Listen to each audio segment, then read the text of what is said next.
Japan के सबसे वरिष्ठ चिकित्सक रात को मांसपेशियों को मजबूत करने वाले बेड टाइम फूड्स हेल्दी बुढ़ापा में आपका स्वागत है, जहां पूर्व और पश्चिम मिलकर उम्र बढ़ने को मजबूत बनाते हैं। मैं डॉक्टर ग्रांट हूं और आज हम 60 वर्ष से ऊपर के किसी भी व्यक्ति के लिए एक बहुत महत्वपूर्ण विषय पर बात करेंगे। कैसे आप सोते समय अपनी मांसपेशियों को मजबूत बना सकते हैं। और मैं आज के हमारे अतिथि का नाम लेने पर गर्व महसूस कर रहा हूं, जिनका दृष्टिकोण उतना ही अनोखा और अनमोल है जितना कि वह स्वयं।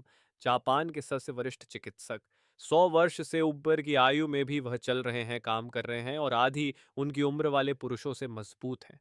स्वागत है डॉक्टर शिगेयाकी। डॉक्टर शिगेयाकी, धन्यवाद जॉन। यह मेरे लिए सम्मान की बात है।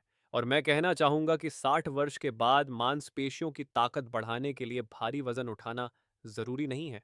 असल में जरूरत है बेहतर आदतों को मजबूत करने की, खासकर रात में। डॉक्टर ग्रांट, बहुत बढ़िया। हम सभी सोचते हैं कि वर्कआउट से पहले क्या खाना चाहिए, लेकिन आज हम बात करेंगे सोने से पहले क्या खाना चाहिए। डॉक्टर शिगेया की, बिल्कुल, क्योंकि रात के समय ही शरीर मरम्मत करता है। अगर आप इसे सही पोषण देंगे तो आप केवल आराम नहीं बल्कि पुनर्निर्माण भी करेंगे। चलिए शुरू करते हैं। आपकी लिस्ट में पहला फूड क्या है डॉक्टर शिगेयाकी? सिल्कन टोफू और तिल के बीज। यह सिर्फ एक खाना नहीं है बल्कि एक परंपरा है। जापान में सिल्कन टोफू अक्सर शाम को परोसा जाता है, केवल स्वाद के लिए नहीं बल्कि रात के समय शरीर को जो पोषण देता है उसके लिए। यह नरम, कोमल और गहराई से पोषक है। 60 वर्ष के बाद पाचन धीमा हो जाता है और भारी प्रोटीन बिल्कुल ठीक नहीं बैठता। लेकिन इसका सादापन आपको धोखा न दे। सिल्कन टोफू में प्लांट बेस्ड प्रोटीन की मात्रा अच्छी होती है और इसमें 9 आवश्यक अमीनो एसिड मौजूद होते हैं, जिससे यह एक पूर्ण प्रोटीन बन जाता है। मांसाहार के बिना यह दुर्लभ होता है। ये अमीनो एसिड मांसपेशियों की रात में मरम्मत के लिए आवश्यक है। इसमें कैल्शियम भी होता है जो मांसपेशियों को सिकुड़ने में मदद करता है, और आयरन जो मरम्मत के दौरान मांसपेशियों तक ऑक्सीजन पहुंचाता है। अब मैं इसे बढ़िया बनाता कैसे हूं? मैं टोफू पर झटपट भुने तिल के बीज छिड़कता हूं, केवल 1 चम्मच, थोड़ी मात्रा में।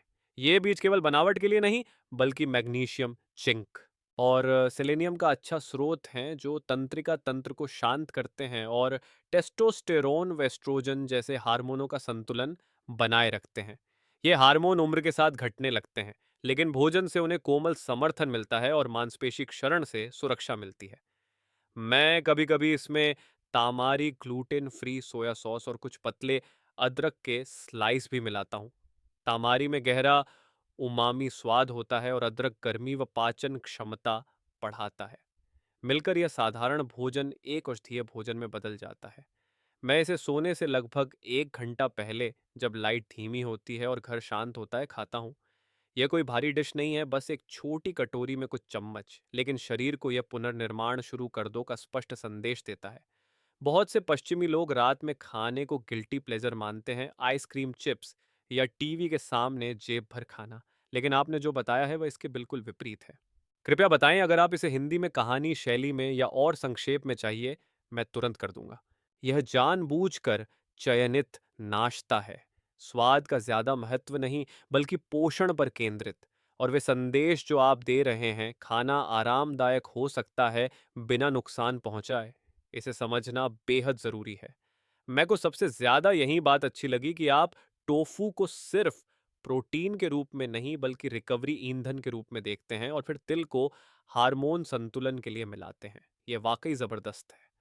हार्मोन जैसे कि टेस्टोस्टेरोन और एस्ट्रोजन की भूमिका मांसपेशी संरक्षण में बहुत बड़ी होती है, खासकर 60 साल के बाद। यह सिर्फ वजन उठाने या ज्यादा प्रोटीन खाने का मामला नहीं, बल्कि यह है कि शरीर उस प्रोटीन को कितनी अच्छी तरह उपयोग कर पाता है। आपके बताए नाश्ते में दी वार्मथ, सरल स्वाद और धीमी खपत, यह शरीर का सशक्त समर्थन है। इसके लिए धन्यवाद। अब अगला भोजन क्या है? चाचा का पसंदीदा मिसो सूप वाकामे और मशरूम के साथ। यह केवल आरामदायक भोजन नहीं बल्कि सदियों पुरानी जापानी चिकित्सा विधि है। पारंपरिक जापानी भोजन में यह पहली चीज होती है। मिसो, जो कि किण्वित सोयाबीन पेस्ट है, हिरेगी के ये सायुकोए, इसमें प्राकृतिक प्रोबायोटिक्स होते हैं जो आंतों को स्वस्थ रखते हैं और पाचन को बेहतर बनाते हैं। 60 की उम्र के बाद पाचन धीमा हो जाता है और जब गट स्वस्थ नहीं होता तो मांसपेशियां जरूरी पोषण नहीं पा पाती। मैं हमेशा कहता हूँ, खट ही ताकत की चाबी है और मिसो वह ताला खोलता है। लेकिन मैं इसे केवल मिसो तक सीमित नहीं रखता। मैं इसमें वाका में समुद्री शैवाल डालता हूँ जिसमें आयोडीन, पोटेशियम और कई ट्रेस मिनरल्स होते हैं। ये मांसपेशियों को गतिविधि हेतु हाइड्रेशन और हार्मोन संतुलन प्रदान करते हैं। फिर मैं शिटाके मशरूम जोड़ता हूँ। ये केवल स्वाद नहीं बढ़ाते बल्कि इसमें मौजूद एर्गोथियोनिन एक दुर्लभ एंटीओक्सीडेंट मांसपेशियों और नसों को ऑक्सीडेटिव तनाव से बचाता है। साथ ही इसमें बीटा ग्लूकन भी होता है जो इम्यून सिस्टम को मजबूत करता है और सूजन घटाता है। और एक और रहस्य, एक पतली सी अदरक की स्लाइस या कुछ बूंद तिल का तेल भी मिला देता हूँ। अदरक पाचन व रक्त संचार को सुधारता है और तिल का तेल विटामिन ई व अच्छे फैट्स प्रदान करता है। लेकिन शायद सबसे महत्वपूर्ण बात यह नहीं कि बोल में क्या है, बल्कि कैसे खाया जाता है। सूप गर्म लेकिन जलन पैदा न करे। धीरे धीरे चूसना, सांस लेना शरीर को आराम व मरम्मत के पैरासिम्पथेटिक संकेत भेजता है। यह केवल पेट को पोषण नहीं देता बल्कि शरीर को गहरा शांत निद्रा डीप रिकवरी प्राप्त करने के लिए तैयार करता है। मेरे लिए यह सिर्फ खाना नहीं है, यह दिवस की हलचल को बंद कर शरीर को विश्राम के माहौल में डालने का पहला कदम है। यह केवल सामग्री नहीं, यह अनुष्ठान, शांति और स्थित प्रज्ञता है। और यही असली उपचार है। अब तीसरा भोजन क्या है? खाद्य नंबर 3, सॉफ्ट बॉइल्ड अंडा और भाप में पकाया काबोचा जापानी कद्दू। ये शायद हल्का संध्या स्नैक दिखता है, लेकिन 60 प्लस उम्र में मेरी रणनीतिक नाश्तों में यह सबसे असरदार संयोजन है। पहले अंडा, ये प्राकृतिक मल्टीविटामिन है। सॉफ्ट बॉइल्ड अंडा पूर्ण प्रोटीन प्रदान करता है, सभी आवश्यक अमीनो एसिड जो शरीर स्वयं नहीं बना सकता, और यही अमीनो एसिड मांसपेशियों की मरम्मत के बिल्डिंग ब्लॉक हैं। वो अंडा आपके न्यूरोट्रांसमीटर को भी सहारा देता है, जिससे आपकी नर्वस सिस्टम रात भर शांत, सतर्क और संतुलित बनी रहती है। लेकिन असली ताकत तो इसकी पोषक तत्वों की घुस्तता, न्यूट्रिशनल डेंसिटी में है। अंडे में शामिल कोलिन मस्तिष्क क्रियाशीलता और नसों के संकेत साझा करने में मदद करता है। इसमें होता है B12 जो ऊर्जा उत्पादन को बनाए रखने और उम्र के साथ होने वाले मांसपेशी क्षरण से लड़ने में अहम है। और इसे पचाना आसान होता है, जो कि शाम के समय आपके धीमे पाचन में बहुत ज़रूरी है। अंडे को जापानी कद्दू काबोचा के साथ जोड़ना एक गहरा संयोजन है जिसे ज़्यादातर लोग अनदेखा कर देते हैं। काबोचा प्राकृतिक रूप से मीठा होता है, लेकिन इसका ग्लाइसेमिक इंडेक्स GI कम होता है। इसका मतलब है यह रात भर ब्लड शुगर को स्थिर रखता है, ना कि उसमें उछाल और गिरावट लाता है। और स्थिर ब्लड शुगर मांसपेशियों को संरक्षित करने के लिए बहुउपयोगी, लेकिन अनदेखा कारक है। जब आपका ब्लड शुगर गिरता है, तब शरीर में कॉर्टिसोल नामक तनाव हार्मोन बढ़ता है, जो मांसपेशियों को नुकसान पहुंचाता है। यह संयोजन उस प्रभाव को रोकने में मदद करता है। काबोचा में होता है बीटा कैरोटीन जो विटामिन ए में बदलता है। यह कोशिका पुनर्निर्माण और प्रतिरक्षा प्रणाली को मजबूत बनाए रखने में मदद करता है। यह पोटेशियम और मैग्नीशियम से भी भरपूर होता है। ये खनिज हाइड्रेशन मांसपेशी संकुचन और रात में होने वाली ऐंठन की समस्या को कम करते हैं। मैं काबोचा का एक छोटा टुकड़ा हल्के स्टीम करता हूँ जब तक वह कोमल ना हो जाए, और इसे सॉफ्ट बॉइल्ड अंडे के साथ परोसता हूँ। नमक की जरूरत नहीं होती। स्वाद स्वाभाविक और सुखद होता है। मैं इसे सोने से लगभग 90 मिनट पहले खाता हूँ। यह गर्म, शांत और अंदर तक स्थिरता प्रदान करता है। यह डिश मेरी एक मूल सिद्धांत को दर्शाती है: छोटा परिमाण, बड़ा उद्देश्य। मकसद भरा हुआ महसूस नहीं करना, बल्कि पोषित महसूस करना होता है। जब आप गुणवत्तापूर्ण प्रोटीन को लो ग्लाइसेमिक मिनरल प्रधान सब्जी के साथ मिलाते हैं, तो यह आपकी मांसपेशियों को पुनर्निर्माण के उपकरण और यह काम करने के लिए शांति दोनों प्रदान करता है। यह संयोजन सचमुच सोच समझकर तैयार किया गया है। कई लोग यह समझ नहीं सकते कि रात के समय ब्लड शुगर और कोर्टिसोल का मांसपेशियों पर क्या असर होता है। अब जब आपने जाना, यह सच में एक जानदार अलार्म है। और मुझे पसंद है कि आप सब कुछ असली भोजन से संतुलित कर रहे हैं, ना कि सप्लीमेंट या पाउडर से। एक अंडा और थोड़ी सी काबोचा सरल, लेकिन इसके पीछे की विज्ञान शक्ति वही असली खजाना है। डॉक्टर ग्रांट, अब आगे क्या है डॉक्टर?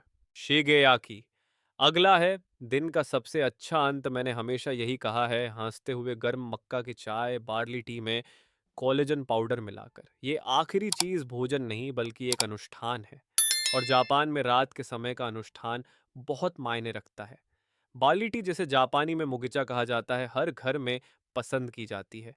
यह बिना कैफीन, बेहद हाइड्रेटिंग और पॉलीफेनोल से भरपूर होती है, जो ऑक्सीडेटिव तनाव को कम करती हैं और कोशिकाओं की मरम्मत में मदद करती हैं। बुजुर्गों के लिए यह बहुत ज़रूरी है, क्योंकि नींद सिर्फ विश्राम नहीं, तब मांसपेशियां मजबूत होती हैं, तंत्रिका तंत्र संतुलित होता है। बालिटी पाचन को बढ़ावा देती है, जो 60 के बाद कमजोर हो जाता है।